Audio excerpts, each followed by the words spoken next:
கர்த்தருடைய ஸ்தோத்திரம். இது வரைக்கும் நம்ம எப்படி பார்த்தோம் அப்படின்னா, எசேக்கியேலை பற்றி மனசிரம் பைபிள் ஸ்டடி பார்த்துட்ருக்கோம். எசேக்கியேல் வந்து ஃபஸ்ட்டு வந்து அவங்க எப்போ பார்த்துருக்கோம், அதை பாண்டியன் அடுத்து அவங்க தரிசனக்காரன் எடுத்து பயன்படுத்தினார். அதையும் பார்த்தோம். அதுக்கடுத்து நான் அடையாளம் வந்து பார்த்தோம். இப்போது தீர்க்கதரிசியை போன வாரம் வந்து பார்த்தோம். தீர்க்கதரிசியில் வந்து பார்த்திங்கன்னா அதுக்குள்ளே வந்து அடையாளப்படுத்துகிறது, இவன் அடையாளப்படுத்தலை, அது தரிசனத்துக்குள்ள ஒரு அடையாளம். அப்புறம் சங்கிலி பணிவை அப்படின்னு சொல்லி பார்த்தா ஒரு ஓய்வு நாள் அடையாளம். அது இன்றைக்கி என்ன பார்க்க போகிறோம்னா, கர்த்தருடைய பட்டயம். கர்த்தருடைய பட்டயம் அப்படின்னால அது நியாயத்திற்கு எசேக்கியேல் 21 to 32 வரைக்கும் பார்த்தீங்கன்னா பாபிலோனுக்கு ஆண்டவர் வந்து நியாயத்தீர்ப்பினுடைய பட்டயத்தை வந்து எப்படி வந்து 21ஆம் அதிகாரத்தில் 21 வந்து அதிகாரம் ஃபுல்லாக 1 to 32 வரைக்கும் பார்த்தீங்கன்னா பாபிலோன் எப்படி வந்து நியாயம் தீர்க்கிறாரு அப்படின்னு தீர்க்கதரிசி என்ன சொல்கிறாங்கன்னா எசேக்கியேல் சொல்கிறாங்க. அந்த பட்டயத்தை வந்து பாபிலோனுக்கு ஒரு எப்படி பயன்படுத்துகிறாங்க அப்படிங்கிறத இன்னைக்கு வந்து பார்ப்போம்.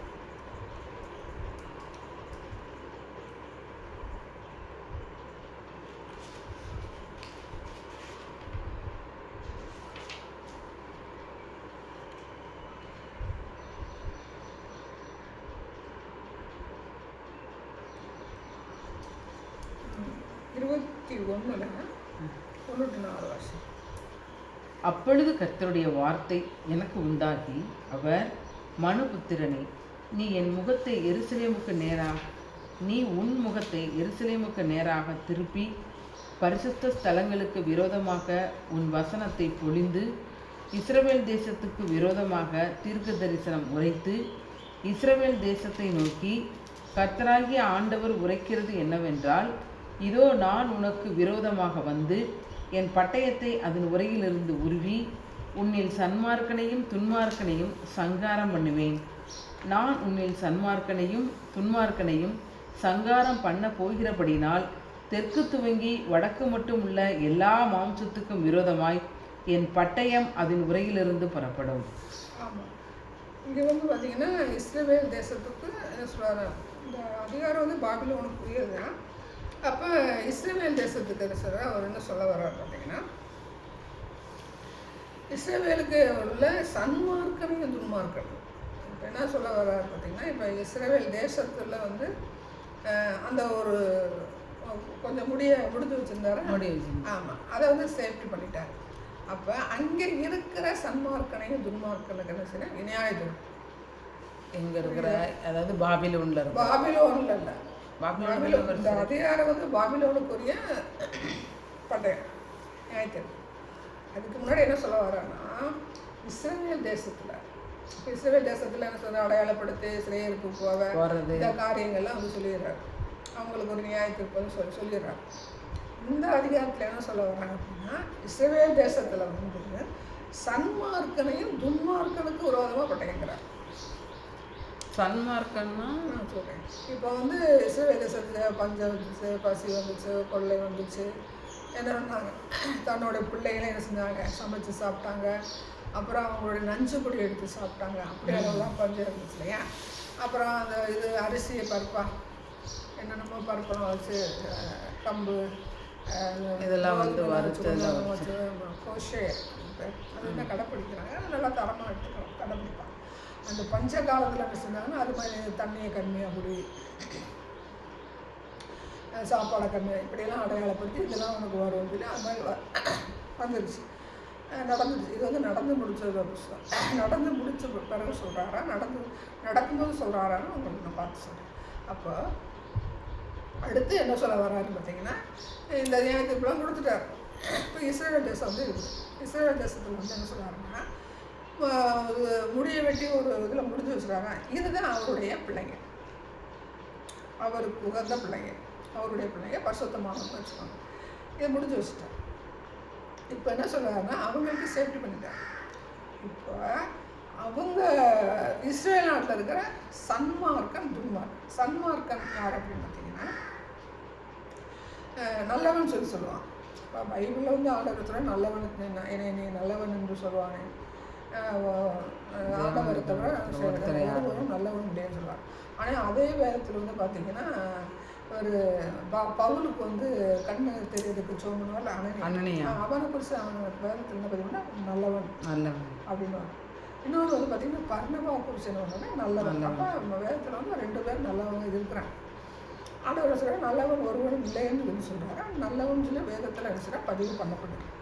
அப்போ உலக பிரகாரம் வந்து நம்ம கர்த்தருக்கு உள்ளவன் அனனியாவும் பர்னபாவும் இவங்க என்ன சொல்கிறோம், நம்ம பரிசுத்தவான்கள் நீதிமான்கள். நீதிமான் கூட பழைய ஏற்பாட்டில் வரும். புதிய ஏற்பாட்டில் வந்து பார்த்து நமக்கு என்ன பேருன்னா பரிசுத்தம்.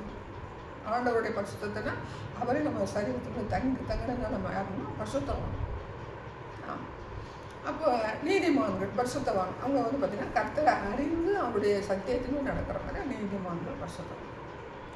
சன்மார்க்கன் அப்படின்னா என்ன சொல்லுவாங்க, நான் ஒரு தப்பு பண்ணேன், விசாரம் பண்ணல, வேசித்தனம் பண்ணல, எதுவும் பண்ண மாட்டேன். சில ஹரிச்சந்திரன் போய் பேச மாட்டேன். அது ஒரு சரித்திர கதையே இருக்குது. எந்த விஷயத்தையும் போய் சொல்ல மாட்டேன்.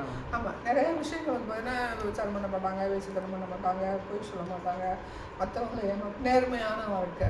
இந்த காமராஜர் சொல்லுவாங்க, நிறையா இருக்கா அரசியல் தலைவரில் காமராஜர் மாதிரி ஒருத்தர் உண்டாகும் அப்படின்னு சொல்லுவாங்க. இப்படியெல்லாம் இருக்கிறவங்க சன்மார்க்கம் அப்படின்னு சொல்லுவாங்க. அதாவது ஆண்டவரை வந்து ஏற்றுக்க மாட்டாங்க, அறிய மாட்டாங்கல்ல. காந்தி இருந்தார், சுயசரிதை படிக்கிறார். பைபிள் சுயசரிதை என்ன சொல்கிறாருன்னா, நான் வந்து இயேசுவை பைபிளில் படித்து தான் வந்து அஹிம்சா வழியிலனா நான் எந்த போராட்டமும் நடத்தலை, எந்த காரியமும் செய்யாமல் உண்ணாவிரதம் இருந்து அமைதியாக இருந்து நான் காரியத்தை சாதிக்கிறதுக்கு எனக்கு அந்த ஒரு பைபிள் வந்து எனக்கு ஒரு தூண்டுகோலாக இருந்துச்சு அப்படின்னு சொல்கிறார். அப்போ நடைமுறைப்படுத்துகிறாங்க. ஆனால் இருதயத்தில் என்ன செய்கிறாங்க, ஆண்டவர் வந்து ஏற்றுக்கிறது, அவர் நல்லவர்னு சொல்லுவாங்க. இயேசு கிறிஸ்தவத்தில் இயேசு நல்லவர், கிறிஸ்தவங்கள் தான் மோசம் அப்படின்னு சொல்லுவாங்க. நல்லவங்களுக்கு இருக்காங்கன்னு சொல்லுவாங்க. கிறிஸ்தவங்க அன்பாக இருப்பாங்க, இறக்கமாக இருப்பாங்க, நல்லது செய்வாங்க அப்படின்லாம் சொல்லுவாங்க. உள்ளே வந்தால் ரட்சிக்கப்படுறதுக்கு சபைக்குள்ளே வர்றதுக்கு முந்தைய ஆண்டவர் அறிந்து கொள்ளாத முறை கிறிஸ்தவர்கள் நல்லவங்க அப்படின்னு சொல்லுவாங்க. அப்படி இருக்கும்போது இயேசு கிறிஸ்து ஏற்று அந்த ரட்சிப்பை தரித்து கொள்ளாத வரைக்கும், ரட்சிப்பை தரித்து கொண்டாடு வந்து நீதிமானாயிருவேன், அவனை பரிசுத்தவான் மாறிடுவான். இந்த இயேசு கிறிஸ்து ஏற்றுக்கொள்ளாத வரைக்கும் வந்து சன்மான் நல்லது செய்வான். அவனுக்கு வந்து பாவம் எதுன்னு அவனுக்கு வரையறுக்க தெரியாது. என்னன்னா வயசு தானே என்ன இருக்குது, கொலை செய்யறது, இறக்கப்படுறது, நல்ல நன்மையான காரியங்கள் எல்லாமே செய்வாங்க. பட் ஆனால் இயேசு கிறிஸ்து இதுக்கு மீறியும் பாவம் இருக்குது அப்படிங்கிறது அவங்க தெரியாதனால அவங்க வந்து சன்மார்க்கம். துன்மார்க்கன்னு ஆல்ரெடி நமக்கு தெரியும். அப்போ நீ நல்லவனாக இருந்தாலும் ஆண்டவரை ஏற்றுக்கொள்ளாத போது என்ன செய்யணும், அங்கே வந்து என்ன செய்யறாங்கன்னா ஆண்டவர் வந்து பட்டயம். இப்போ எசேக்கியேல் தீர்க்கதரிசி காலங்களில் இந்த வசனம் இருக்கும்போது ஆண்டவர் வந்து என்ன செய்யலை, அவருடைய ரத்தம் சிந்தப்படலை. அப்போ எப்படி அவர் வந்து பட்டயத்தை உருவார்? ஆண்டவர் வந்து ரத்தம் சிந்தப்பட்ட பிறகு மறுத்து உயிர்த்து முன்ன பிறகு என்னன்னு சொல்கிறோம்னா அவருடைய ரத்தத்தால் என்ன செய்யணும், பரிசுத்தம். இப்போ அந்த நாட்களில் வந்து பார்த்திங்கன்னா எப்படி சன்மார்க்கனுக்கு வந்து கர்த்தர் நியாயம் தீர்ப்பார் அப்படிங்கிற ஒரு கேள்வி இல்லை. அப்போ என்ன இருக்குன்னா பலியிடுதல். ஆண்டவர் வர்ற வரைக்கும் என்ன சொல்லுவாருன்னா அதை பலியிடுகிற காரியங்கள் என்ன செய்யறாங்கன்னா கரெக்டாக செஞ்சுட்டு வரணும்னு சொல்லுவாங்க. அப்போ அந்த காரியங்கள் அப்போ என்ன பார்த்திங்கன்னா இப்போது எகிப்துலேருந்து இஸ்ரேல் ஜனங்கள் வர்றாங்க. இஸ்ரேல் ஜனங்கள் வரும்போது இஸ்ரேல் ஜனங்கள் மட்டும் இஸ்ரேலாகவே யார் வருவாங்கன்னா அது எகிப்தில் இருக்கிற கானானியர் மற்ற ஜனங்கள் என்ன செய்வாங்கன்னா வருவாங்க. இதை வந்து நம்ம எப்படி வந்து கண்டுபிடிக்கிறோம் அப்படின்னு பார்த்தீங்கன்னா, ஆதியாகமம் படிங்க.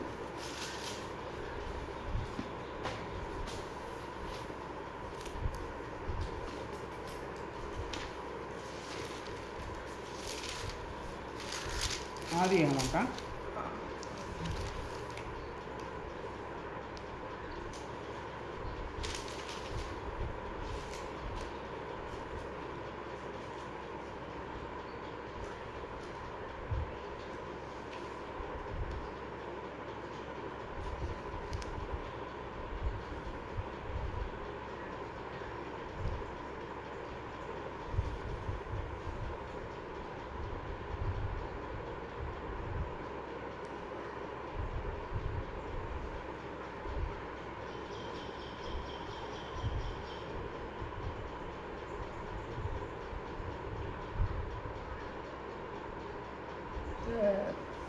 46:10 வச்சுங்க.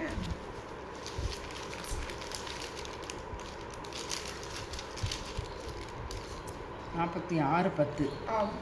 சிமியோனுடைய குமாரர் எமுவேல், யாமின், ஓகாத், யாகின், சுகார், கானானிய ஸ்திரீயின் குமாரனாகிய சவுல் என்பவன். புரியுதா?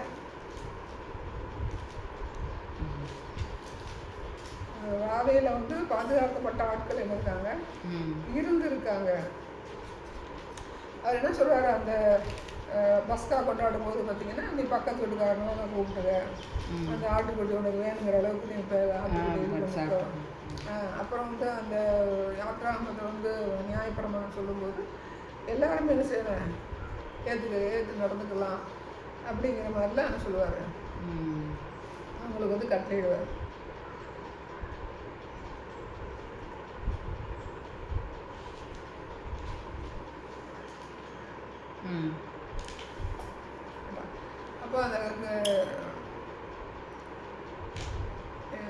அப்போ அந்த அந்த இஸ்ரவேல் மத்தியில் வந்து பார்த்தீங்கன்னா கானானியர் அப்படின்னு இந்த இடத்துல இருக்குது.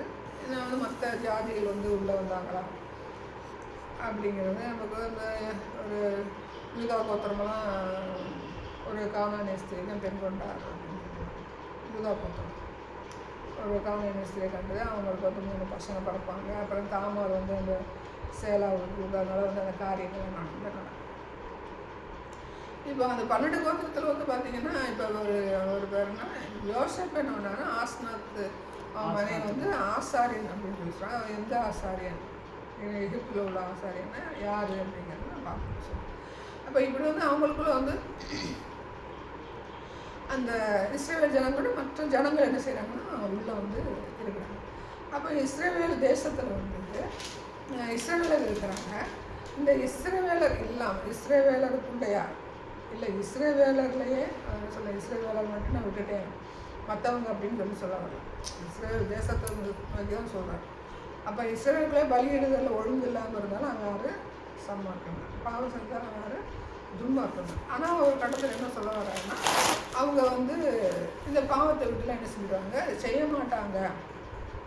இந்த நியாயத்திற்கு மத்தியில் வந்து இந்த கடந்து வந்த பிறகு இவ்வளவு காரியங்கள் கடந்து வந்த பிறகு இந்த பாவத்தை செய்ய மாட்டாங்க அப்படின்னு சொல்லி கர்த்தர் சொல்லியிருக்காங்க. இப்போ இந்த இஸ்ரேல் நாட்டில் வந்து பார்த்திங்கன்னா விக்கிரக ஆராதனை இருக்குதா அப்படிங்கும்போது அந்த இயேசு கிறிஸ்துவோடைய புனித இடங்கள்லாம் என்ன இருக்குன்னா நிறையா விக்கிரகம். ஆனால் இது எல்லாமே வந்து இஸ்ரேலோட அரசாங்க கட்டுப்பாட்டில் இல்லை அப்படின்னு சொல்லி சொல்கிறாங்க.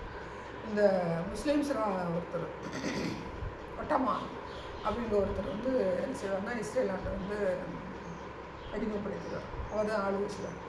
அப்போ வந்து எல்லா இடங்களையும் வந்து அவர் வந்து ஆக்குபை பண்ணி அவங்களுடைய சந்ததி வந்து அதை வந்து பயனடைகிற வழியில் வந்து பார்த்திங்கன்னா அது ஒரு ட்ரெஸ் மாதிரி ஃபார்ம் ஆக்கி இன்றைக்கி நாம் போய் காணிக்கை போட்டு வாங்க டிக்கெட் வசூல் பண்ணாலும் அது அவங்களுக்கு தான் போய் சேரும் அப்படின்னு சொல்லுவாங்க. ராயலுக்கு வந்து இஸ்ரேலுக்கு போகுதா அப்படிங்கிறலாம் தெரியல. ஆனால் அதுக்குரிய பணம் வந்து அதுக்குன்னு ஒரு குரூப். இப்போ நமக்கு தஞ்சாவூரில் வந்து பார்த்திங்கன்னா ஒரு இந்திரா காந்தி அம்மா வந்து பார்த்திங்கன்னா அந்த ராஜாக்களுடைய ஆளுகையெல்லாம் வந்து நம்ம ஒழிச்சிச்சு. ஆமாம், அவங்களுக்கு மானியம் கொடுக்குற மாதிரி. இப்போ அவங்க அந்த அரண்மனைக்குள்ளே இருப்பாங்க. ராஜாவுடைய மானியம் சொல்லி கவர்மெண்ட் வந்து அவங்க கொடுக்கும். இப்போ நமக்கு அந்த அரண்மனைக்கு அந்த கோயிலுக்கோ அதெல்லாம் போகும்போது அதில் வர பணங்கள்லாம் வந்து பார்த்திங்கன்னா கவர்மெண்ட் எடுத்துகிட்டு இவங்களுக்குரிய செலவை வந்து கொடுப்பாங்க. அது மாதிரி என்னென்னா அங்கே வந்து இப்போ கவர்மெண்ட்டுக்கிட்ட கொடுத்துட்டு இவங்க எடுத்துக்கிறாங்களா, இவங்க ஃபுல்லாகவே எடுத்துக்கிறாங்களா அப்படின்னு கேஸ் பண்ணிருக்காங்க. அப்போ ஆனால் இருக்குது என்ன இருக்குது, மலையாள படமோ மற்ற எல்லா காரியங்களும் வந்து இருக்குது. இப்போ நம்ம இந்தியா நாட்டு அளவில் இருக்கிறவங்க போய் பார்க்கணும், இந்தியா நாட்டு அளவில் வந்து இருக்கிறவங்க இருக்குதா அப்படின்னு. அப்புறம் இது வந்து என்ன செய்வேன்னா நான் வந்து சரி எல்லாத்தையும் நான் செஞ்சுருவேன், அவங்க நீங்கள் தேடுவாங்க, இந்த பாவத்தில் என்ன செய்ய விட்டுருவாங்க அப்படின்னு சொல்கிறாங்க. இப்போ அந்த கட்டத்தில் வந்து விட்டாங்க இல்லை. இப்போ நமக்கு லாஸ்ட் எண்ட் இருக்குது பார்த்தீங்களா, பகிரங்க வருது அப்போ விடுறாங்களா அப்படிங்கும்போது இந்த பட்டையை எங்கே வரைக்கும் நமக்கு வந்து லிங்க் ஆகும் பார்த்தீங்கன்னா, இந்த மாம்சத்தை வந்து வந்து பறவைகளை வந்து கட்டளைகள் ஒரு பெரிய அருமகத்தான் யுத்தம். ஆமாம், இந்த பட்டையை வந்து அங்கே வரைக்கும் நமக்கு என்ன செய்யணும், அப்பப்போ நடக்கும். இப்போ நமக்கு வந்து மேக வெடிப்பில் வந்து போகிறாங்க, கைலாச மலையில் இறந்து போகிறாங்க, அப்புறம் பூகம்பம் வந்து இறந்து போகிறாங்க. நார்மலாக வந்து ஆக்சிடென்ட் ஆகி என்ன செய்கிறாங்கன்னா இறந்து போகிறாங்க. இது எல்லாமே ஒரு நியாய தீர்ப்பு பார்த்தேன். இங்கே மட்டும்தான் நடந்துச்சு, இப்போ நடக்கலை அப்படிங்கும்போது அப்பப்போ என்ன செய்கிறாங்க, கர்த்தர் வந்து தண்டிக்கிற தேவனாக இருக்கார். இந்த உலகம் வந்து அவனுக்குரியது, அதனால் வந்து டோட்டலாக அவங்க பேசாமல் இருப்பார் அப்படின்னு கிடையாது. ஏன்னா அவருடைய இதுதான் இவன் வந்து ஆணு இவனுக்கு வந்து வாடகை போட்டிருக்காருன்னு வச்சுக்கோங்க பிசாசு. அப்படின்னு ஓவராக போகும்போது நினைக்கிறேன் இங்கே ஒரு நியாயத்திருப்பம் கட்டிடுறாரு. அப்போ சரி நமக்கு அங்கே வந்து நியாயத்திருப்பம் கட்டிடுறாரு அப்படின்னு சொல்லி நம்ம பேசாமல் இருப்பார். ஆனால் அவங்களுக்காக நம்ம என்ன செய்யணும். அப்போ இந்த இடத்துல என்ன சொல்ல வர்றாரு அப்படின்னு பார்த்தீங்கன்னா, அங்கே இஸ்ரவேல் பட்டணத்துக்குள்ளே இருக்கிற சன்மார்க்கனையும் துன்மார்க்கனையும் என்ன செய்வேன், நான் வந்து இந்த பட்டயத்தினால செய்வேன், நான் வந்து நியாயம் கொடுப்பேன். அப்போ இஸ்ரவேலுக்குள்ளே இருக்கிற சன்மார்க்கனாகவும் இருக்கலாம், இஸ்ரவேலுக்குள்ள துன்மார்க்கனாகவும் இருக்கலாம் வேறு சிலரில். இல்லை அவருக்கு அவருக்கு வந்து முடிஞ்சு வச்சது பரலோக மனவாட்டி சபைக்கு நம்ம கர்த்தர் வந்து தெரிந்து கொண்டார் அப்படின்னா அவங்க டச் பண்ணவே மாட்டாங்க. என்ன சொல்லுவாங்க, யோபு தானியேல்னு சொன்னால் அவங்க பரிசுத்த என்ன செய்வாங்க, போவாங்க. அவங்க சால்வை கூட தொங்கிக்கிட்ட மோசம் நம்மளால் என்ன செய்வாங்க, போக முடியாது. அப்போ டெஃபினட்டாக ஆட்கள் சொல்கிறாரு, தானியேல் போயிடுவேன், யோபு போயிடுவேன் போயிட்டு. அப்பா அப்படி குறித்து வச்சு ஆட்கள் பேர் வச்சு கேட்குறது, யார் போவா அப்படின்னு கேள்வி கேட்டாரு. தானியேல் வந்து போயிடுவேன், யோபு போயிடுவேன். அப்புறம் எலியா மோசேன்னு 2 பேர் சொல்கிறாங்க. அது யார் அப்படின்னு 2 பேர் வந்து அந்த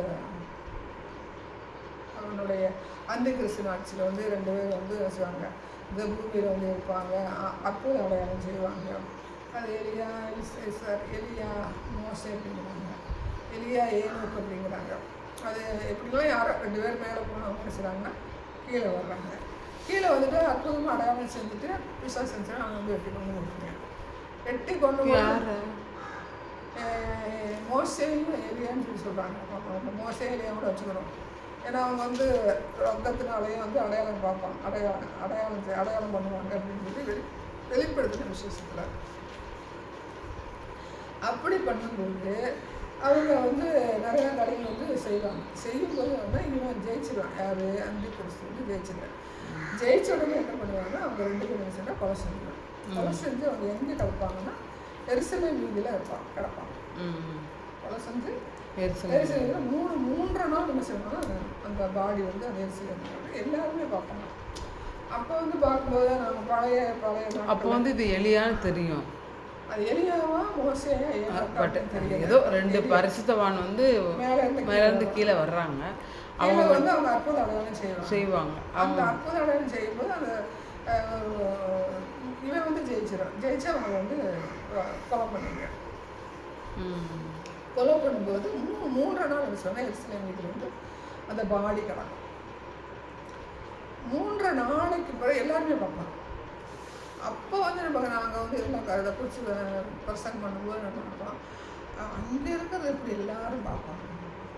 இன்னைக்கு பார்த்தா எப்படி இருக்கு எல்லா காலத்தில் மட்டும். அப்போ வேதம் வந்து பொய் சொல்லலை. அப்போ இதெல்லாம் இல்லை, ஃபோனு கிடையாது, எதுவும் கிடையாது, டிவி மாதிரி டிவி எல்லாம் கிடையாது. ரேடியோவில் ரொம்ப நாளைக்கு போகிறதும் வந்துச்சு வீடியோ.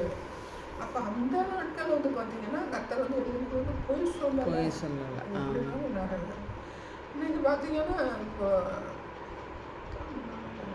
நான் இந்த வசனத்தை படிக்கிறப்ப என்ன நினைப்பேன்னா, அவங்க வானத்துலேருந்து இறங்கி வர்றதை நம்ம நேராக பார்ப்போம். அப்படி தான் நினச்சிட்டு ஏறி போகிறதே எல்லாரும் பார்ப்போம். அதாவது வானத்துலேருந்து கீழே இறங்கி வர பார்ப்பாங்க. இவங்க வந்து அற்புத அடையாளம் செய்கிறாங்க. செய்யும் போது பிசாசு வந்து என்னன்னா அவங்க வெட்டி கொலை செஞ்சு அவங்க வீட்டில் வந்து கிடப்பாங்க. அதை எல்லாரும் பார்ப்பாங்க. வானத்தில் ஏறி போகிறத பார்ப்பாங்க. சோத்ரம்.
11 வெளிப்படுத்தல் சிஸ்டர்.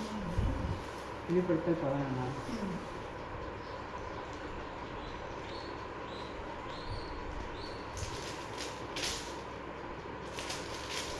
பதினொன்று 11 வெளிப்படுத்தல் 11 அதிகாரம் 3வது வசனம். என்னுடைய 2 சாட்சிகளும் 2 வஸ்திரம் முடித்து கொண்டிருக்கிறவர்கள்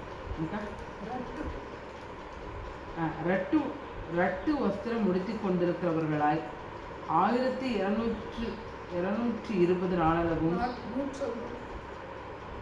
1160 நாளளவும் தீர்க்க தரிசனம் சொல்லும்படி அவர்களுக்கு அதிகாரம் கொடுப்பேன். பூலோகத்தின் ஆண்டவருக்கு முன்பாக நிற்கிற 2 ஒலிவ மரங்களும் 2 விளக்கு தண்டுகளும் இவர்களே. ஒருவன் அவர்களை சேதப்படுத்த மனதாய் இருந்தால் அவர்களுடைய வாயிலிருந்து அக்கினி புறப்பட்டு அவர்களுடைய சத்துருக்களை பட்சிக்கும்.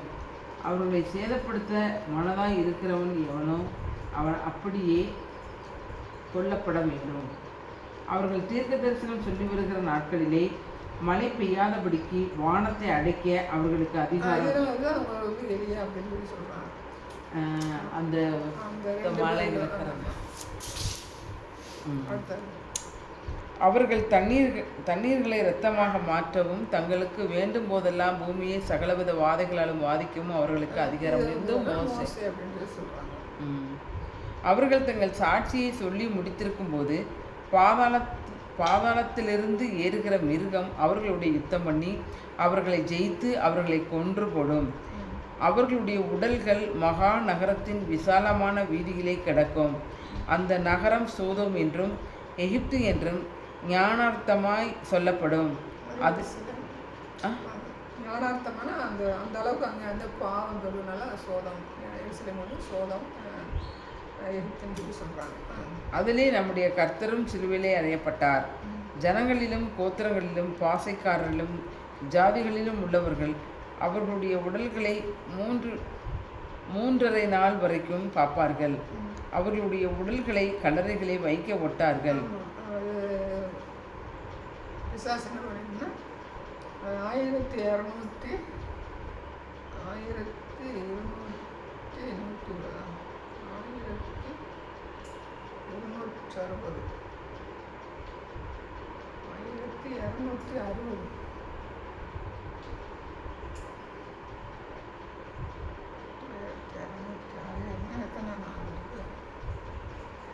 365 நாள் ஒரு வருஷம். 1 3 3 2 3 6 120 42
மாதம் தான் 3 வருஷம். அது அவனுடைய நாட்கள்லையா இல்லை முதல்லையா அப்படின்னு 2வது அந்த இவனுடைய ஆட்சியாக இந்திய கிறிஸ்டின் ஆட்சியாக தான் அந்த 3 வருஷத்தில் வந்து இவங்க என்ன செய்ய இவங்களுடைய வல்லமை வந்து காமிக்கும்போது அது அவனுடைய ஆளுகை தானே.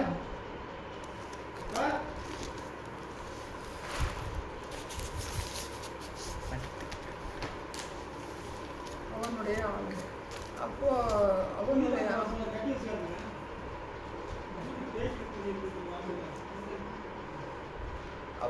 ஆளுகை அப்படி இருக்கும்போது இந்த பிசாசு என்ன பண்ணுன்னா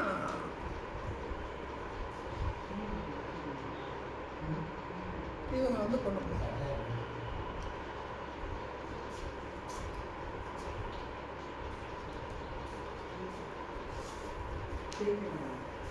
இவங்களை வந்து கொண்டு போய் இவங்கள கொண்டு போட்டோம்னா 3 நாள் என்ன செய்கிறாங்கன்னா அவங்க வந்து பாடி வந்து கீழே பிசாசு வந்து பாடி வந்து கீழே கல்லறை வைக்க விட மாட்டாங்க. அப்படி இருக்கும்போது என்ன செய்யணும், அவங்க என்ன செய்யணும், மேலே ஏறி போகிறத பார்ப்பாங்க. அந்த 9 வந்து பார்த்திங்கன்னா கல்லில் வைக்க மாட்டாங்க. 12 வந்து பார்த்திங்கன்னா அப்போ அங்கே இருக்கிற ஜனங்கள் என்ன பண்ணாங்க, சந்தோஷப்பட்டு கிஃப்ட் ஒருத்தர் கொடுத்தாங்க கொடுப்பாங்க. 11:10 அடுத்து 11:14 வந்து பார்த்திங்கன்னா 3 நாள் ஆன பிறகு பார்த்திங்கன்னா அவங்களுக்கு உயிர் வந்து என்ன செய்வாங்கன்னா எழுந்துச்சுனாங்க. எழுந்துச்சு எல்லாம் பயப்படுங்க. வானத்திலிருந்து சத்தம் ஏறிவாங்க அப்படிங்கிற சத்தம் வந்து என்ன சொன்னால் வானத்துக்கு ஏறி போகிறது என்ன செய்வாங்கன்னா, இப்போ பூமியில் வந்து அவங்க இந்த எருசலேம் வீதியில் வந்து 3 நாள் அவங்க பாடி கிடக்கிறதையும் பார்ப்பாங்க. அதுக்கு பிறகு வந்து பார்த்திங்கன்னா 3 நாளைக்கு பிறகு பார்த்திங்கன்னா வானத்துக்கு ஏறி போகிறது என்ன செய்யறாங்கன்னா பார்ப்போம்.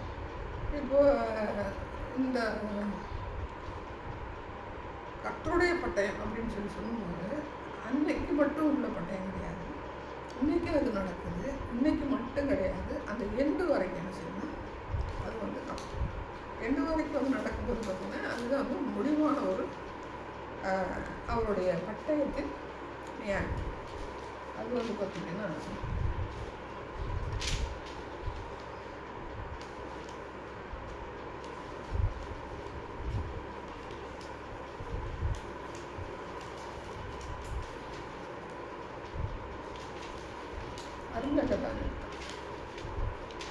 அருமையாக தான் அதுதான் வந்து பார்த்திங்கன்னா அந்த முடிவில் வந்து நமக்கு லாஸ்ட் நியாயத்தில் அதுக்கு பிறகு பார்த்திங்கன்னா அந்த சண்டை யுத்தம் பண்ணுறது. அப்புறம் நியாயத்தீர்ப்பினா ஜட்ஜ்மெண்ட் வந்து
விசேஷம் 16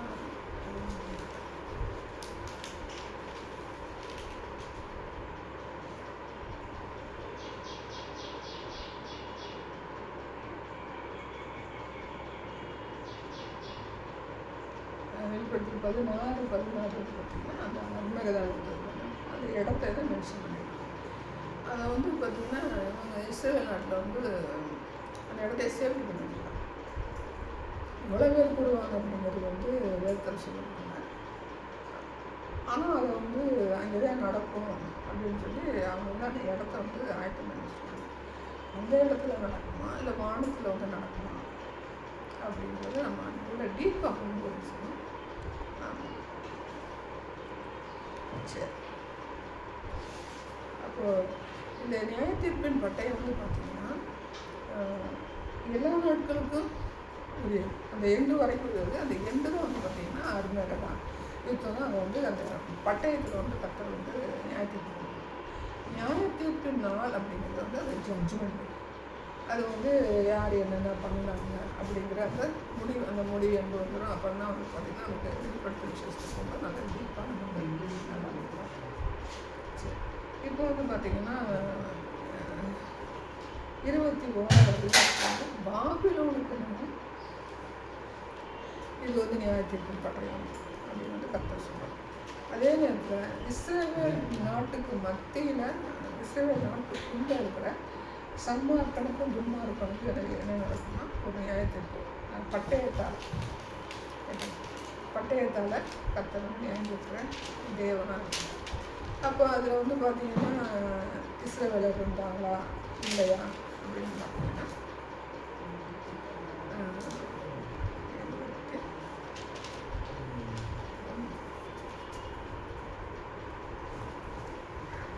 ஒரு 20:39 வந்து பார்த்தீங்கன்னா கர்த்தர் என்ன சொல்லியிருப்பாங்க பார்த்தீங்கன்னா,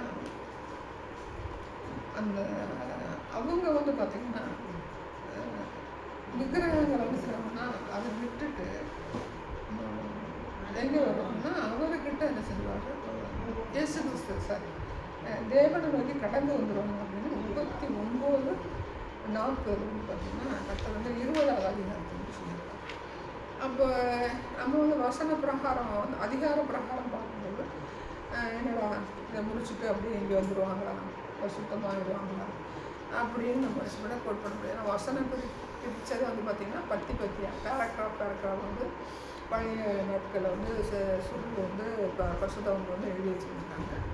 அப்புறம் நமக்கு வந்து படிக்கிறதுக்கு எளிதாக இருக்கணும்னு சொல்லிட்டு அந்த பரிசுத்தவங்க சொன்னால் சின்ன சின்ன வசனம் வரியை வந்து பிரித்து கண்ணின்னு சொல்லுவாங்க, ஒவ்வொன்றா வந்து எனக்கு வந்து பிரித்து கொடுத்துருக்காங்க. அப்போ இது முன்னாடி நடக்குதா அது முன்னாடி நடக்குதா அப்படின்னு பார்க்கும்போது இந்த வசனம் வந்து 20ல் வசனம் பார்க்கும்போது பார்த்தீங்கன்னா அந்த லாஸ்ட் எண்டு வெளிப்படுத்தின விசேஷத்தில் வந்து நீக்காகும். ஒரு ஒரு ஒரு பங்கு மனது வந்து கடின மனது உண்டாயிருக்கும். ரெண்டாவது பகிரங்க வருகை வரும்போது ஆண்டவர் செய்வார், இவங்களுக்காகவே தான் வருவார் அப்படின்னு சொல்லி சொல்கிறாங்க. ஃபஸ்ட்டு வேலை பார்க்கும்போது 2 பக்கம் கருத்துக்கள் வந்து இருக்குது. இது இஸ்ரவேலுக்கு மட்டும்தான் ஒரு இது, அவங்களுக்கு மட்டும்தான் வருவார் அப்படின்னு. அப்போ உலகத்தில் வந்து அவங்க மட்டுமா அந்த நேரத்தில் வந்து கைவிடப்பட்டிருப்பாங்க. 2 விதமான கருத்துக்கள். அவர் வந்து பட்சபாதம் இல்லை, தேவன் இல்லை. கைவிடப்பட்டவங்க ஆவிக்குரிய இஸ்ரவேலும் இருப்பாங்க. புறஜாதிகள் வந்து எந்த வரைக்கும் வந்து பார்த்திங்கன்னா இந்த புறஜாதிகள் வந்து மனம் திரும்புறது வந்து ரொம்ப கடினமான விஷயம். அப்போ இவருடைய மீட்பினுடைய அந்த கிரையை வந்து எப்படி நமக்கு வந்து இப்படி வேஸ்ட் ஆகுது அப்படிங்கிற வந்து ஒரு செய்தி நம்ம பார்க்கணும். அப்போ இந்த மீட்பின் கிரையை வந்து பார்த்திங்கன்னா ஆண்டவருடைய கருத்துக்கள் வந்து எவ்வளோ வந்து நமக்கு வந்து வேல்யூபிளாக இருக்குது அப்படிங்கிறது கடைசி நாட்கள் வந்து நமக்கு வந்து தெரியும். அப்போ அந்த ஆண்டவருடைய நீதியின் கர்த்தருடைய பட்டயம் வந்து பார்த்திங்கன்னா எப்படி இருக்கும் பார்த்திங்கன்னா எல்லாருக்குமே சமமானது நியாயத்தீர்ப்பு அப்படின்னு பார்க்கும்போது. ஏன்னா அவர் என்ன சொல்கிறாருன்னா அப்போஸ்தலர் 17:26 வந்து ஒரே ரத்தத்தில் செய்கிறாரு மனுக்குலத்தை வந்து படைக்கிறாரு. ஆதாம்கிட்ட வந்து ஜீவ சுவாசத்தை வந்து அவர் உயிர் எதுக்கு வந்து ரத்தத்தை வந்து சாப்பிடாதுன்னு சொல்கிறார். இந்த ரத்தத்தில் உயிர் இருக்குது, ரத்தத்தில் உயிர் இருக்குது, நீங்கள் ரத்தத்தை சாப்பிடாதீங்க எதுக்காக அப்படி சொல்கிறாங்க? அது வந்து அந்த இப்போ மிருகங்களோட ரத்தத்தை சாப்பிட்டோம்னாக்கா அதனுடைய குணாதிசயம் அவங்களுக்கு வந்துடும். ஆனால் ஆண்டவருடைய ரத்தத்தை நீங்கள் பானம் பண்ணுங்க. அது வந்து நமக்கு வந்து நினைவு கூறுகிறதுக்கு வந்து அது என்ன சொல்லுவாங்கன்னா அதை வந்து என்ன சொல்லுவாங்க, அது ஒரு மாதிரி அப்படி. ஆனால் உண்மையாகவே நமக்கு வந்து அது கிரியை செய்யும். நமக்கு மாடல் 10ஆம் பாட்டுப்படி நம்ம சுத்தமாக சாப்பிட்டோம்னா அது ஒரு நியாயத்திற்கு உண்மையானது தான். ஆனால் அது அப்படி நம்ம சாப்பிட போகிறது கிடையாது. நமக்கு வந்து பார்த்திங்கன்னா அவருடைய ரத்தத்தினால் வந்து மீட்கப்படுகிறது, நம்ம பிரசுத்தமாகிறது அப்படின்னு பார்த்தோம்னா சாதாரண வார்த்தைகள் வந்து சொல்லும்போது அது புரியாது. அந்த கர்த்தருக்குள்ளே கடந்து போகும்போது அந்த ரத்தத்தினால் நமக்கு ஒரு மாற்றம் இருக்குது, அவருடைய மீட்பினால் நமக்கு ஒரு மாற்றம் இருக்குது. அதை அனுபவிக்க அதை ஆவிக்குரிய ரீதியில் அனுபவிக்கும் போது அதை வந்து நமக்கு வந்து புரியாது.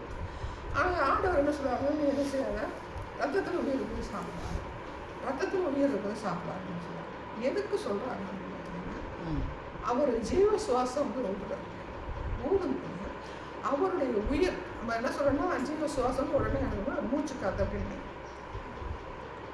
அவருடைய உயிர்லாம் என்ன செய்யுது ஆரம்பிப்பார். உயிர்க்குள்ள என்ன இருக்குது, ஆயிருக்கு ஆத்மா இருக்கு. அப்போ அவர் உடம்புல என்ன இருக்குது, ரத்தம். அவர் வந்து அருவி சொருவி அவருக்கு சரீரம் இல்லை அப்படின்னு சொன்னாலும் இயேசு கிறிஸ்துனுடைய உடம்புல என்ன நடக்குது? அவருக்கு வந்து ரத்தம். அப்போ ஆண்டவரை படைக்கும்போது என்ன சொல்றாரு? நமது சாயலாக நமது ரூபத்தின்படி. அப்போ அவங்க 3 பேரும் ஒன்றா இருக்கிறாங்க. 3 பேரும் ஒன்றா இருக்கிறாங்க. அவங்க ஒரு மாம்சத்தில் இருந்தாங்களா? மாம்சத்தில் வேதனை செய்வாங்க சொல்லப்படும். இயேசு கிறிஸ்து வெளிப்படும் போது சொல்கிறாருன்னா ஒரே மகன் அப்படிங்கிறாங்க. அது நித்தியத்துவம், அப்புறம் அதை வந்து 3 நம்ம பிரிக்க முடியாது, இது ஒன்றாக பார்க்கணும். அப்படி நம்ம உள்ளே நம்ம போகலைன்னா அவருடைய உயிர் என்ன செய்யணும் நமக்குள்ள வரும். அப்போ அதனால என்ன சொல்கிறாங்கன்னா ரத்தத்தை சாப்பிட்றாங்க. இப்போ மனுஷனை படைக்கிறாரு, ஜீவசுவாசம் ஊதுறாரு, அதை வந்து வந்துட்டேன். அப்போ அவர்கிட்ட இருக்கிற அந்த உயிர் வந்து அவர்கிட்ட வந்ததுனால நம்ம வந்து ரத்தத்தை சாப்பிட்றோம். ரத்தத்தை சாப்பிட்டா யாருடைய ரத்தத்தை சாப்பிட்றோம்னா தேவனுடைய ரத்தத்தை நம்ம சாப்பிட்றோம் அப்படின்னு அவர் வந்து சாப்பிடாத அப்படின்னு சொல்லுவாங்க. இப்போ அந்த மிருகங்கள், பிராணிகள், பறவைகள், படைப்புக்கெல்லாம் இருந்தாங்க அவங்க அதை நம்ம சாப்பிடக்கூடாது அப்படிங்கும்போது சில பேர் சாப்பிடுறது, சில பேர் ஆனால் ரத்தத்தை சாப்பிடாதுன்னு மெயினாக சொல்லுவாங்க. ஏன்னா அவர் என்ன சொல்கிறார்? தெல்லான ஜனம் என்ன சொல்கிறார்? பிறப்பிக்க கடவுள், ஜலத்தில் உண்டாக கடவுள். அப்போ அவருடைய வாயிலிருந்து வர்ற வார்த்தையினால் என்ன ஆகுது? அது ஒரு இப்போ வார்த்தை நம்ம எங்கே போகணும்னா இயேசு கிறிஸ்து. அவர்கிட்ட இருக்கிற உயிரத்தை நான் சொல்லும்போது சாப்பிடக்கூடாது. கீழே சிந்தும் போது தான் பயங்கர கோப்பம். யாருக்கு அந்த கோப்பம்? ஆபேலுடைய ரத்தம் சிந்தனப்பா வரப்போ. அப்போ உயிர்னால யாருன்னா இயேசு கிறிஸ்து தேவன். அதனால என்ன சொல்லணும்? நம்ம ரத்தத்தை சாப்பிடணும். ஆடு மாடு ரத்தத்தை நம்ம ஏன் சாப்பிடக்கூடாது அப்படின்னும் போது அவருடைய வார்த்தையை நம்ம சில படைக்கணும்.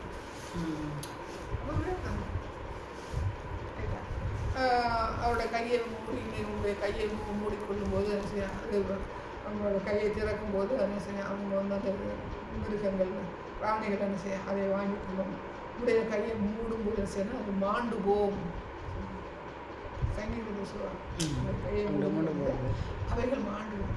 அப்போ அவருடைய கையில் என்னன்னா நமக்கு வந்து உயிர் இருக்கும்போது அந்த கையை அசைந்து வரைக்கிறது கொள்வது. அப்போ அந்த உயிர் யார் கொடுக்குறது? தேவன். எங்கே போகுமா? தேவனிடத்துக்கு மனுஷனுடைய ஆவி கர்த்தர் தந்த தீபமாக இருக்கிறது. அது உள்ளத்தில் உள்ள எல்லாவற்றையும் ஆராய்ந்து அறிகிறது. நீதிமொழிகள் அவரிடத்தில் வந்த ஆமாம் நீதிமொழிகள் இருக்கு. அது கரெக்டாக தெரியல. திரும்ப அவர்கிட்ட போகும். இது பிரசங்கியில் வரும். மண்ணானது வந்து மறுபடியும் மண்ணுக்கு போகாமல் பிரசங்கி பண்ணுன்னு பாருங்க. பிரசங்கி பண்ணுன்னு நினைக்கிறேன்.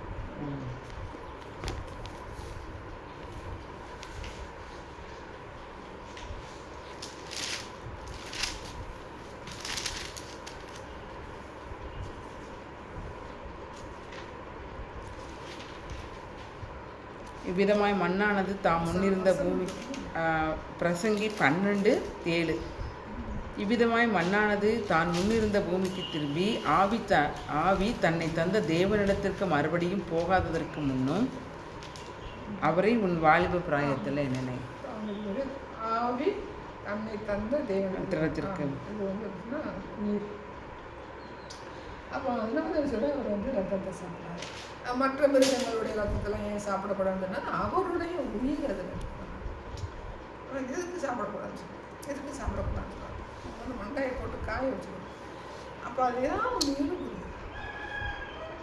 இல்லை ஒரு வெள்ளாட்டு தாயுடைய பாலில் சமைக்க வேண்டாம். வெள்ளாட்டின் பாலின் சமைக்க வேண்டாம். இந்த அந்த குட்டியை வந்து சமைக்காதவங்க அந்த தாய்ப்பாலில் இருந்து அந்த குட்டியை வெள்ளாட்டு நீதிமொழிகள் 27:27.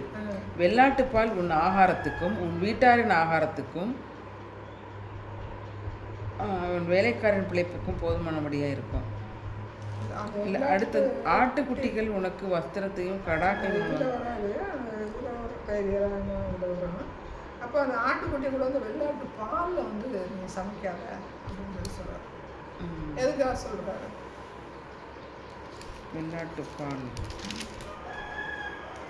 வெள்ளாட்டு பாலில் சமைக்காத, அந்த குட்டியை வந்து சமைக்காத, தாய்ப்பாலில் வந்து சொல்கிறார் அந்த குட்டியை சமைக்காதன்னு சொல்லி சொல்கிறார்.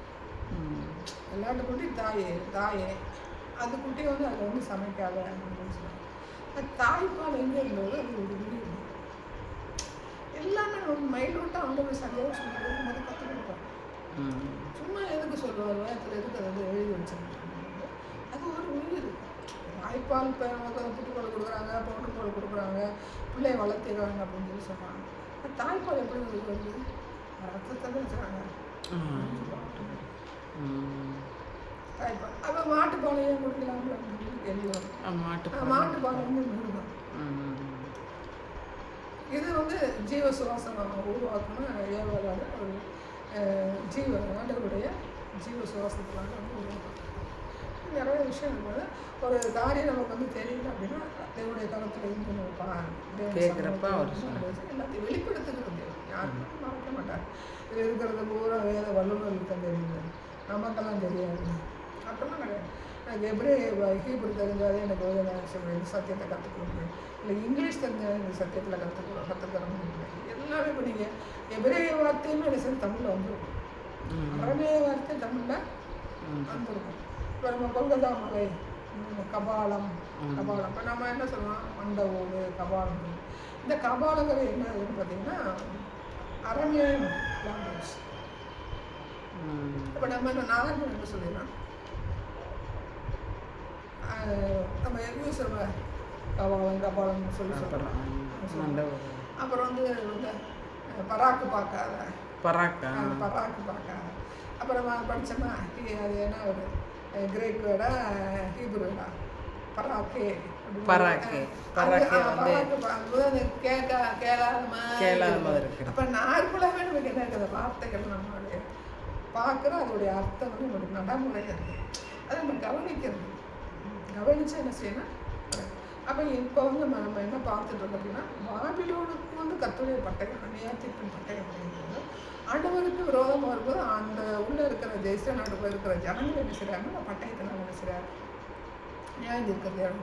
இந்த பட்டயம் எப்போ நிற்கும் அப்படின்னா அருமைக்காக யுத்தத்துக்கு பிறகு அது வந்து முடிவு வரும்.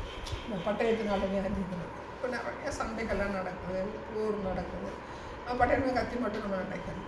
இப்போ அந்த உக்ரைன், ரஷ்யா நடந்துகிட்ருக்குது, இஸ்ரேல் காசாலும் நடந்துகிட்ருக்கு. இதெல்லாம் ஒரு பட்டயத்தின் நியாயத்தின் ஏன் நடந்துக்கிட்டே இருக்குது அப்படிங்கிறது.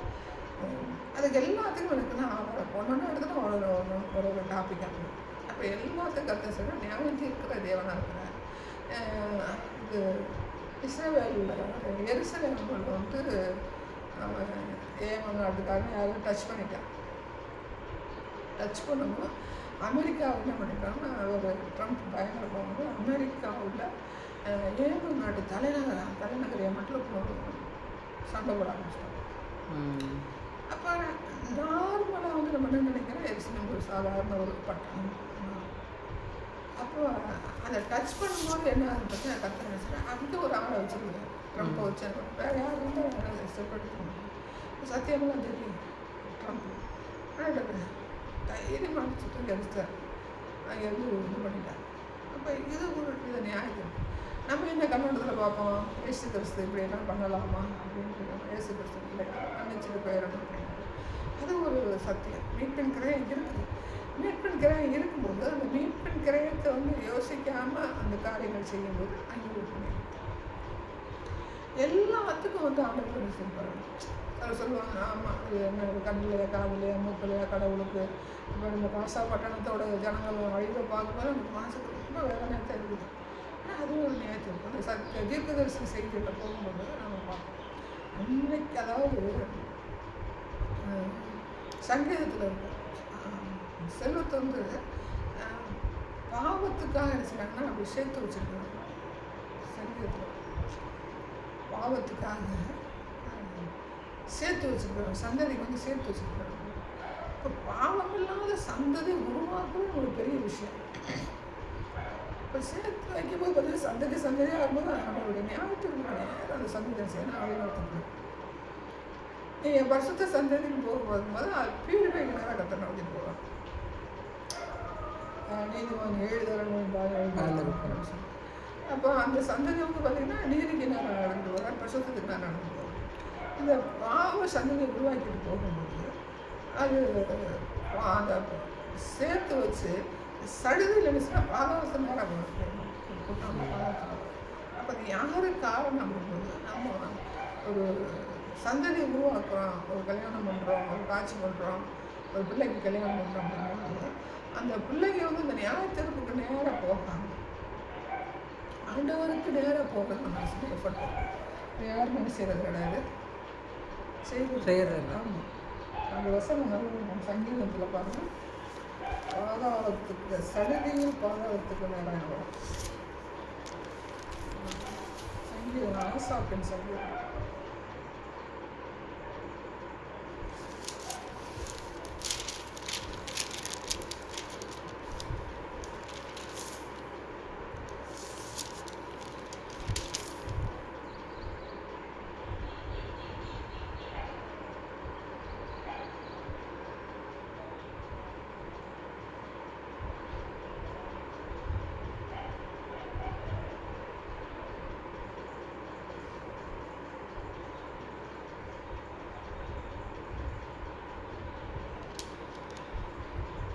ஆசாப்பின் சங்கீதம்.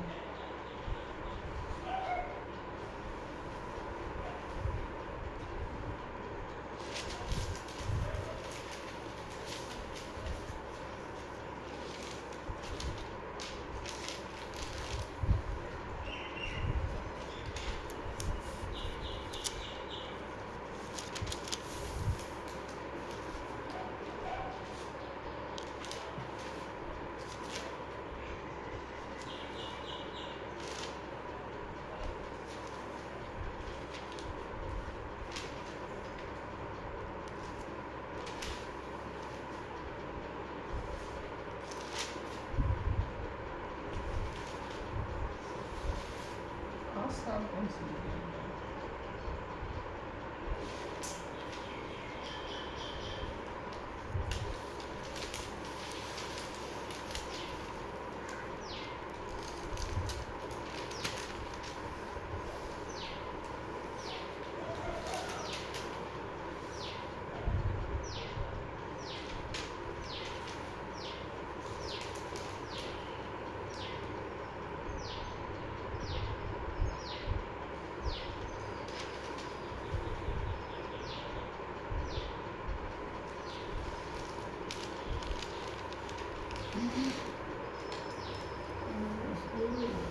இது 104:29 ஒன்று பார்த்தீங்கன்னா, ஒரு முகத்தை மாதிரி 28, 29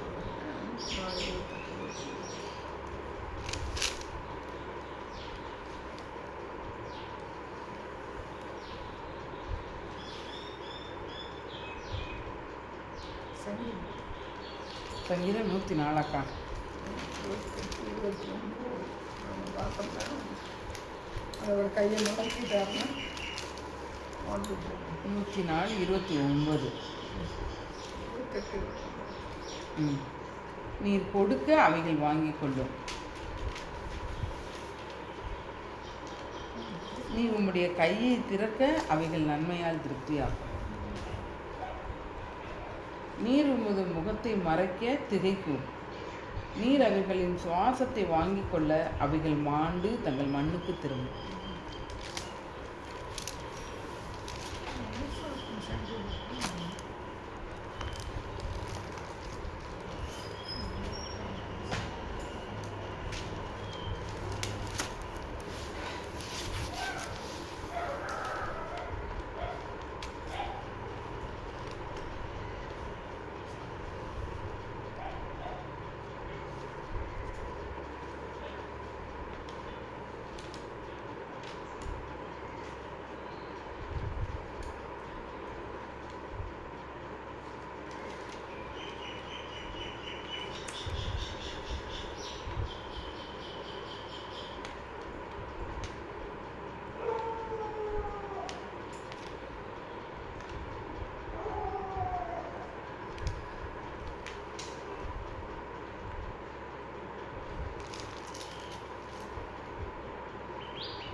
49:14.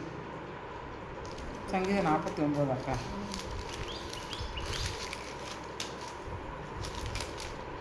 49:14. ஆட்டு மந்தையைப் போல பாதாளத்தில் கிடத்தப்படுகிறார்கள், மரணம் அவர்களை மேய்ந்து போடும். செம்மையானவர்கள் அதிகாலையில் அவர்களை ஆண்டு கொள்ளுவார்கள். அவர்கள் தங்கள்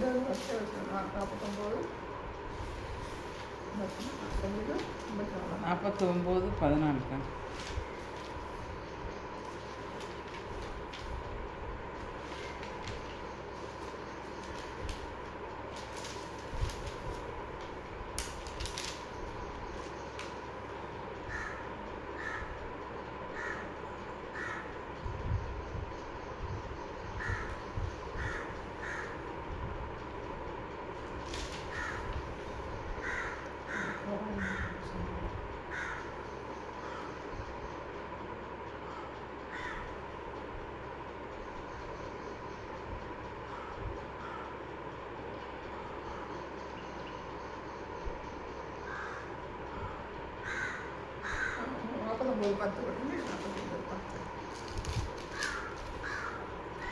ஞானிகளும் மரித்து அஞ்ஞானிகளும் நிர்மூடரும் ஏகமாய் அழிந்து தங்கள் ஆஸ்தியை மற்றவர்களுக்கு வைத்து போகிறதை காண்கிறான்.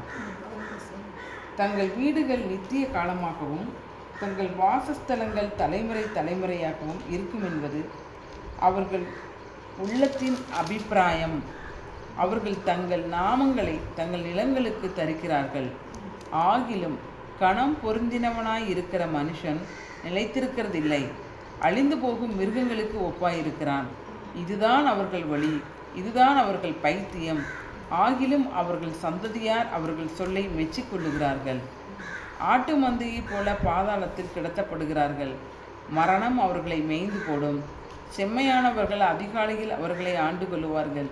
அவர்கள் தங்கள் வாசஸ்தலத்தில் நிலைத்திருக்கக்கூடாதபடி அவர்களுடைய ரூபத்தை பாதாளம் அளிக்கும்.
சங்கீதம் அக்கா.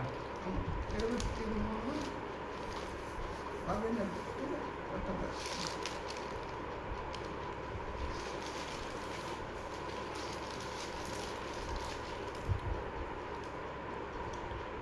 சங்கீதம் 73:18-19. நிச்சயமாகவே நீர் அவர்களை சறுக்கலான இடங்களில் நிறுத்தி பாழான இடங்களில் விழப்பண்ணுகிறீர். அவர்கள் ஒரு நிமிஷத்தில் எவ்வளவு பாழாய் போகிறார்கள், பயங்கரங்களால் அழிந்து நிர்மூலமாகிறார்கள்.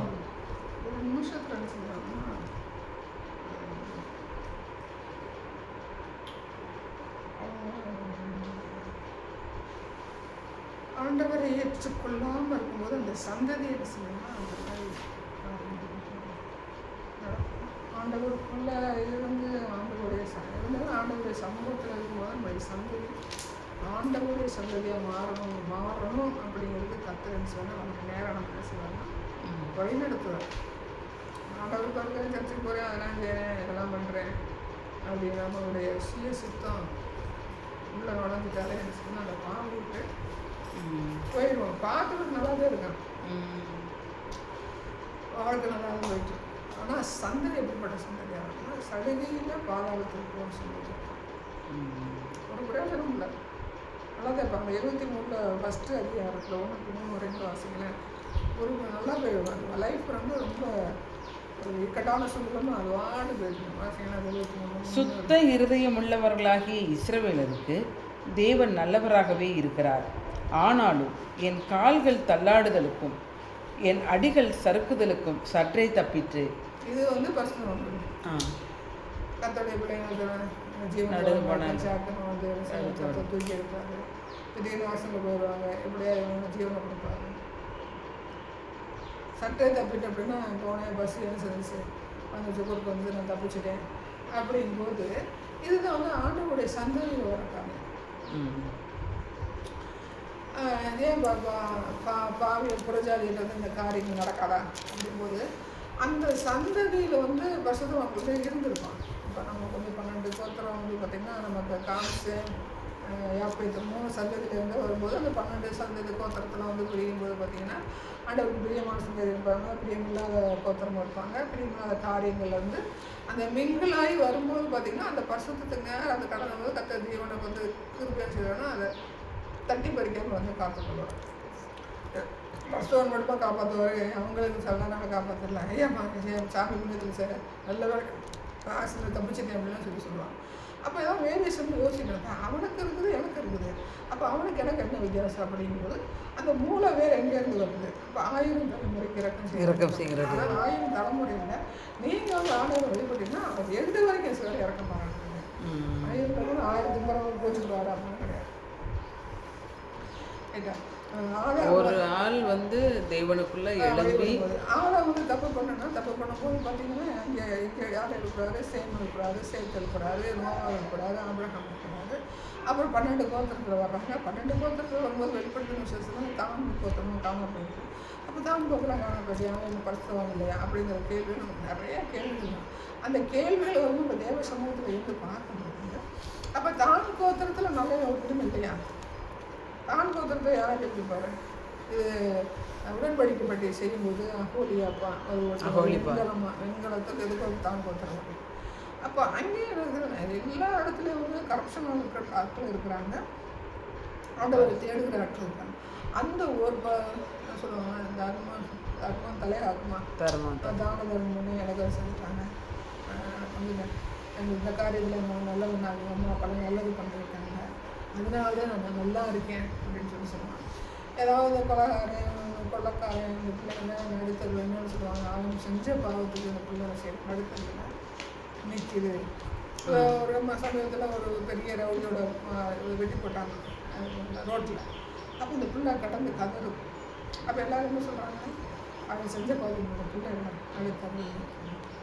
ஆனால் அதே நேரத்தில் பாஸ்டர்ஸ் ரத்த சாட்சி இருந்ததை பார்க்கும்போது ஒரு பாஸ்டர் வந்து எனக்கு பேர் தான் அவர் சீனா நாட்டில் நினைக்கிறேன், சோவியத்தினால சீனா நாடுங்கள்லாம் அவங்களோட கத்தோட பிள்ளைங்க தூக்கி கொண்டு உள்ள ஜெயில் வச்சுருவாங்க.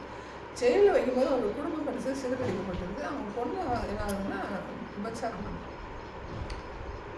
பொண்ணு வந்து விபச்சாரம். இப்போ இதுக்கான பேசுவோம். அப்போ நம்ம என்ன எடுத்துக்கிறோம்னா கத்தர் வந்து தொடுவார், சரீரம் தான் கரப்படும். சரியா? ஆத்மா அப்படிதான் நீ சரீரத்தில் கரப்பட்டாலும் சாகாத, சரீரத்தை தான் கரப்படுத்த விசுவாசம். ஆத்மா வந்து கரப்படுத்தனால முடியாத கரப்படுத்தினா பட் ஆனால் நரகத்துக்கு நம்மளை கொண்டு போக முடியாது. அப்போ அவங்க ஆத்மாவை வந்து பரிசுத்தப்பட்டு கற்று இருக்கிறாங்க. அப்போ இவர் வந்து தைரியமாக தான் உள்ளே இருக்கிறாங்க. என் பிள்ளை சொல்கிறாங்க, நீ வந்து ஜெயிலுக்கு வந்துட்டீங்க, உன் பிள்ளை வந்து விபச்சாரம் பண்ணுது, பாஸ்ட் பிள்ளை வந்து விபச்சாரம் பண்ணுது அப்படின்னா பப்ளிக்காக பண்ணுது அப்படிங்கும்போது கர்த்தர் பார்த்துக்கிறாரு. அதுக்கு பிறகு அந்த சரித்திரம் சொல்லப்படுது. ஆனால் நம்மளோட சத்தியம் என்ன சொல்லணும்னா அவர் கர்த்தருக்காக நீங்கள் வந்து என்ன சொல்லுவோம், கர்த்தர் சொல்லியிருப்பாரு மீட் எடுக்கிறது விசுவாசோட சரீரத்தோட. இன்னைக்கு நாம் போகிற நம்ம பிள்ளை வந்து தவறான பாதையில் போயிருக்கு அப்படின்னா நாம் எல்லா ஸ்டெப்பும் எடுத்து போட்டுக்கும் தவறான பாதையில் போயிருக்கு அப்படின்னா கர்த்தர் பார்த்துட்டு அந்த ஆத்மா செய்வாருன்னா அழிவுக்கு தப்புகிறது. என்ன சொல்கிறாரு, ஆத்மா சரீரத்தையும் ஆத்மாவையும் அழிக்க வல்லவருக்கே பயப்படுது. நரகத்துக்கு போகாமல் கர்த்தர் தப்பு விட்டுருக்கு. நம்ம சொல்லும் போதும் ஒரு ஆத்மா என்ன செய்யணும், தூக்கி எடுக்கணும். நாம் அவருக்காக ஒரு சந்ததியை உருவாக்கும் போது என்ன செய்யணும், தூக்கி எடுக்கணும். அந்த பட்டயம் வந்து எப்பவுமே இருக்குன்னா எல்லாருக்கும் பரிசுத்தவான்கள் மட்டும் என்ன செய்யாது இருக்கிறாங்க. அவங்களுக்கு வந்து எப்படி நியாய தீர்ப்பு கொடுப்பாங்க அப்படின்னு பார்த்தீங்கன்னா பரிசுத்தப்படுத்த வந்து பார்த்தீங்கன்னா அவங்களை வந்து எந்த விதத்துல என்ன செய்யும் இந்த பாவங்களை வந்து டோட்டலாக என்ன செய்வார் மன்னிக்கிறதே எல்லாருக்குமே மன்னிப்பாங்க. பரிசுத்தமாகுறது இந்த பிசாசுலாம் வெளியில் போவாங்க. அவ்வளோ பாவியா இருக்கிறேன் அப்படின்னா பிசாசு கூட உள்ள இருக்கும். பரிசுத்தமாக எல்லா பிசாசும் போயிடும், வெளியே போயிடும். அதுலேயே போகுது நம்ம வந்து படுக்கையாக வச்சிருக்கிறாரு, நம்ம கொஞ்சம் சுகம் இல்லாமல் போகுது, இதெல்லாம் வந்து நியாயத்திருப்பு அப்படின்றது எந்த இடத்துலையும் இல்லை. பரிசுத்தம் வந்து அந்த சரீரம் இருந்துச்சுன்னா அந்த அந்த அந்த வயசுக்கு தகுந்த நினச்சிட்டு விலகீனமாகி ஆகிடுச்சு ஒரு கட்டத்தில் படுக்க போட்டு வந்து ஆண்டவர் வந்து பாவம் செஞ்சவங்களுக்கு வந்து நிறைய வந்து காரியங்கள்லாம் இது பண்ணுவாங்க. ஆண்டவர் சொன்னால் புடமெடுக்கிற காரியங்கள் பேசுவாங்க. பொண்ணாக விளங்குவாங்க புடம்பு பரிசுத்தமாக. அதே பாவிகளுக்கு வந்து என்ன ஆகுதுன்னா சரீரத்தில் அவங்களுக்கு என்ன செய்யணும் எனக்கு இப்போ யோகம் எடுத்துக்கிட்டேன்னா அவங்க என்ன பாவமே பண்ணல ஆண்டவரும் அவருக்கு சாட்சி கொடுக்குறாரு. அப்போ அவனுக்கு அவங்க பொண்ணாக புடமெடுக்கிறதுக்கு கர்த்தர் சில அனுமதிக்கிறார். அப்போ நம்ம எதுக்கு அனுமதிக்காம நமக்கு வந்து தெளிவாக தெரியணும். பாவத்துக்கு தக்க தண்டனையா இது இல்லை நான் விசுவாசத்தில் நான் செய்யறேன் பொண்ணாக விளங்குகிறதுக்கு ஏதுவான ஒரு தண்டனையா இல்லை ஆட்டோமேட்டிக்காக சரீரம் என்ன செய்யணும் வயசாக என்ன செய்யணும் அதோடைய தன்மையை வந்து இழக்க ஆரம்பிச்சிடும். அப்படி இழக்க ஆரம்பிக்கும் போது ஒரு கட்டத்தில் நம்ம வந்து ஆயுசு வந்து நமக்கு இது வரைக்கும் இந்த நாள் வரைக்கும் இந்த சரீரம் வந்து இந்த உலகத்தில் இருக்கட்டும் பரிசுத்தமான சரீரம் உலகத்தில் இருக்கட்டும். எதுக்கு அப்படின்னா உப்பாக வச்சுருப்பேன். இந்த உலகத்துக்கு உப்பாக இருக்குன்னா இந்த பரிசுத்தமான சரீரம் எதுக்கு வரைக்கும் அவள் வருகை என்ன செய்யணும் அதுக்கு வச்சுருப்பாங்க. ஒரு பிரயோஜனமும் இல்லாமல் ஒரு படுக்கையில் வந்து ஒரு பரிசுத்தவான் வச்சுருக்காரு அப்படின்னா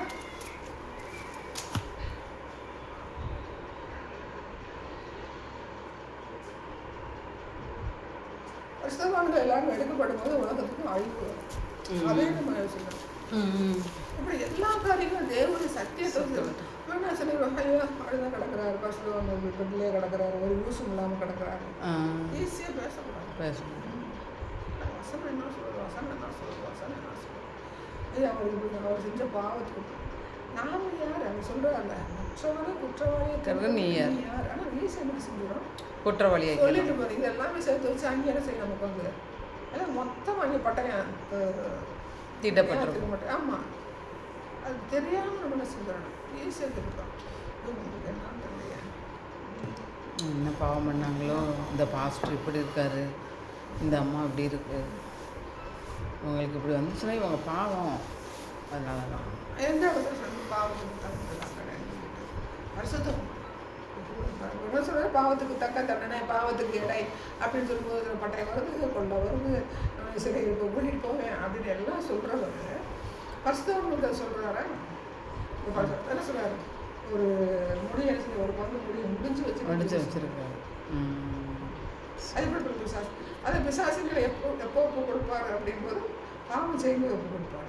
பாவம் செய்யும்போது பிசாசு உள்ள வந்துடுவேன். ஆண்டோட மன்னிப்பு கேட்க வருஷத்துக்கு நம்ம கடந்துவோம் அவன் ஆலயத்துக்கு வசத்தாவே வெளியில் போயிடும். அப்போ நம்ம பியூரிஃபைடு ஆகும்போது அவன் எப்படி நம்மளை டச் பண்ணி என்ன செய்ய முடியும். அப்போ என்ன வசனம் வந்து என்ன சொல்லணும் அப்படின்னு சொன்னேன் கவர்மெண்ட்டு யாருன்னு சொல்ல மாதிரி பேசாமல் நான் மறந்துருந்தேன் காவல் வைத்தேன் அப்போ யோசிச்சு பேசணும். பேசும்போது நன்மையான காரியங்கள் இப்போ நான் சொல்கிறேன் டக்குன்னு நம்ம சொல்லிட்டு அவ்வளோதான் அப்படின்னு சொல்லுவாங்க. அப்படியே கற்று நன்மை செய்யலாம். தீமையாக செஞ்சேன்னாலும் ஒரு கொலைகாரமோ ஒரு கொள்ளைக்காரமோ அவனாக இருந்தாருமே அவன் பிள்ளையாக இருந்தாருன்னு சொல்லுவேன். நல்ல விஷயம் அப்படி பேசுவாங்க. அர்த்தம் தெரியாமலும் பேசக்கூடாது. நம்ம ஏதாவது ஒரு வார்த்தை அப்படி பேசினாலும் அந்த வார்த்தை நம்மளை சுற்றிக்கிட்டே இருக்கு அது நிறைவேற வரைக்கும். அவர் யாக்கோபு சொல்றாரு இந்த நாள் ஒன்று செய்யணும் எல்லாரும் பேசினா நீதிபதி பட்டய குத்துகள் போல பட்டய குத்துக்கள் போல உங்களுடைய சொற்கள் இருக்கு. நிறையா இருந்தால் நமக்கு என்னுடைய சமூகத்தில் பக்குவப்படுத்துவீங்க. நமக்காக வராது, நம்மளாம் ஒரு ஆண்டு பாதி கடந்து வந்தவங்க, நமக்காக வராது.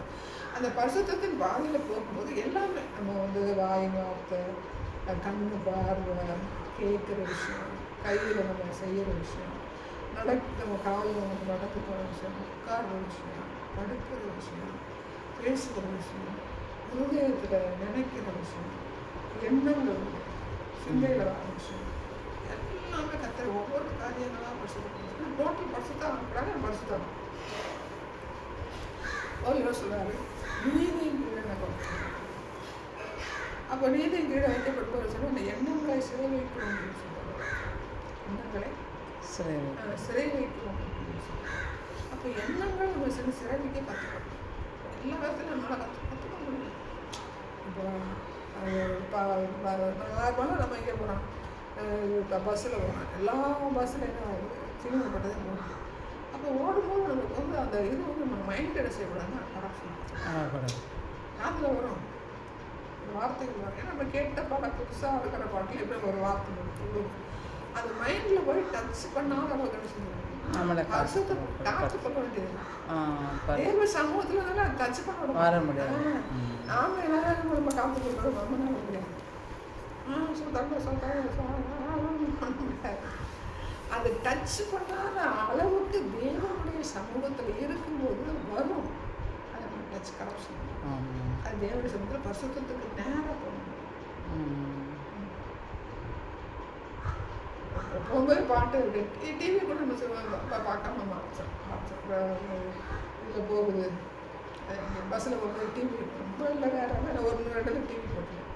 அப்போ அந்த டிவியை பார்க்காம கூட சொல்லும்போது என்ன சொல்லுவேன், டிவி பார்க்காம திருநாள அப்பயும் அந்த சத்தம் விழுகத்தான் செய்யும்.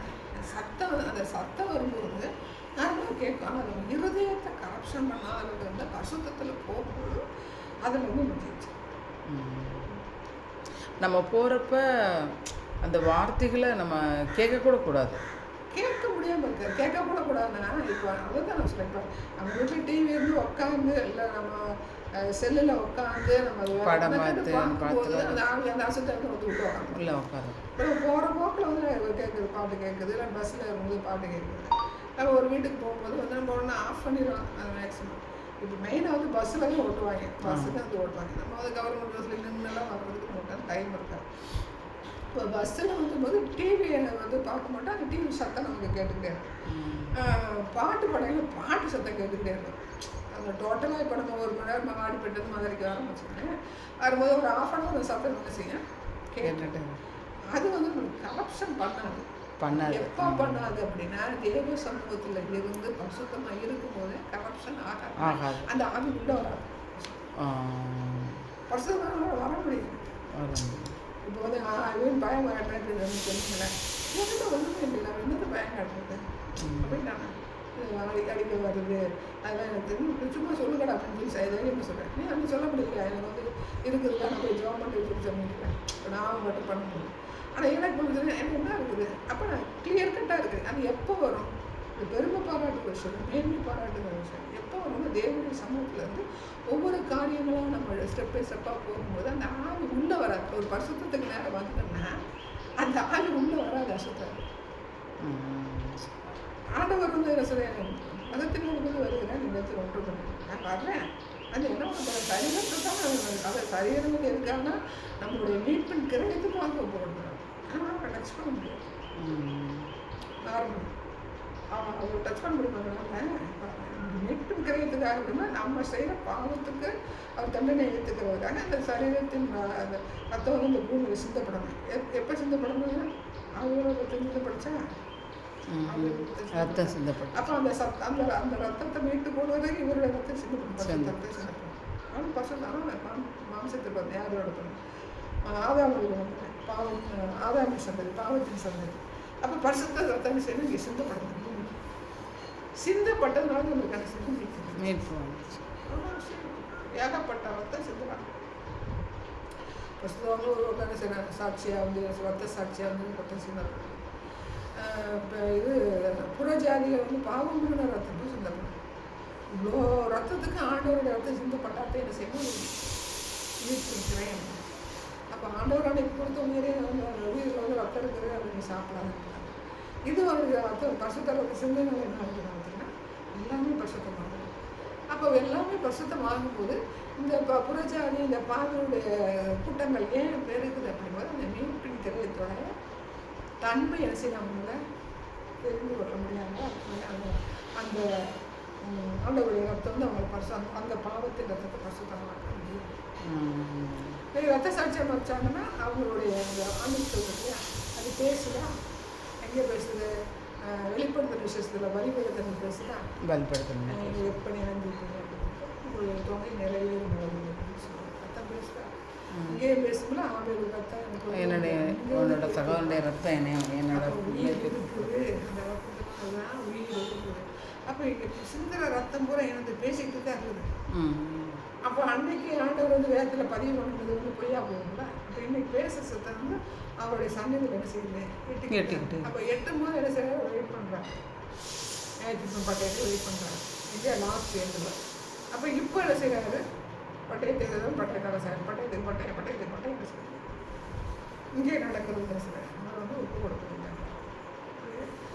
அது மெயினாக வந்து பார்த்தீங்கன்னா ஆண்டவருடைய பட்டயம் வந்து பார்த்தீங்கன்னா நமக்கு வந்து நமக்கும் நம்முடைய சந்ததிக்கும்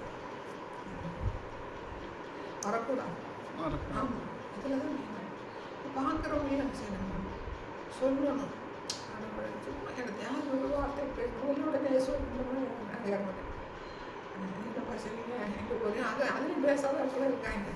பேசுனாலே நம்மளை பிக் பண்ணுற மாதிரி யோசிப்பாங்க. ஆனாலும் அவன் ஜோம் பண்ணிட்டு கேட்குறேன் நீங்கள் கேட்காதுங்க ஏதாவது ஒரு வார்த்தையை சொல்லி சொல்லிட்டு நல்ல சும்மா நம்ம உடனே பாவி போகணும். ஏசுக்கிற ஒரு வார்த்தை போகும். என்ன வசனம் என்ன சொல்லுது? ஜனங்களை இன்னைக்கு பாவத்தை பாவங்களை ரட்சிக்கிறவர் ஏசு என்று பேசுகிறார். அவரே ரட்சிக்கிறார் முடிஞ்ச வரைக்கும். அப்புறம் அடுத்த கர்த்தர் வந்து ஒரு வேலையை உண்டு பண்ணாலும் அடுத்த கர்த்தர் உண்டு பண்ணுவோம். ஒரு சில ஆத்துமாக்களுக்கு வந்து நம்ம சொல்லி முடிச்சுட்டு போயிடுவோம். அந்த பக்கம் இங்கே வச்சுருப்போம். அதை சாகிற வரைக்கும் எப்படியாவது ஒரு வாரத்தில் வந்து வந்துடும். இப்போ நம்ம பிள்ளையே வந்து நமக்கு வந்து ஒரு சொன்னபடி கேட்கலாம். லாஸ்ட் எந்த வரையும் நம்ம போகிறோம். இப்படியா தெரிஞ்சுக்க மாட்டானா, இப்படி வந்துட மாட்டாங்க. நம்மளே நினைக்க அப்படின்றது அவரும் யாரையும் நினைச்ச மாட்டாங்க. நீ வந்து நரகத்துக்கு போகலான்னு சொல்ல மாட்டாங்க. நம்மளுடைய மைண்டு தாட்டில் அப்படி தான் தப்பு பண்ணிட்டாங்க, நரகத்துக்கு போகணும். தண்ணி வர நாளா அன்னைக்கு குழாயில் தண்ணி வர நாளா கரண்ட் இல்லாமல் இருந்துச்சு. கரண்ட் அவர் லாஸ்ட் எது வரைக்கும் என்ன செய்வாங்க? அவனோட போராடி எப்படியாவது மீட்டெடுக்க மாட்டாங்க. திரும்ப முடிச்சிருங்க.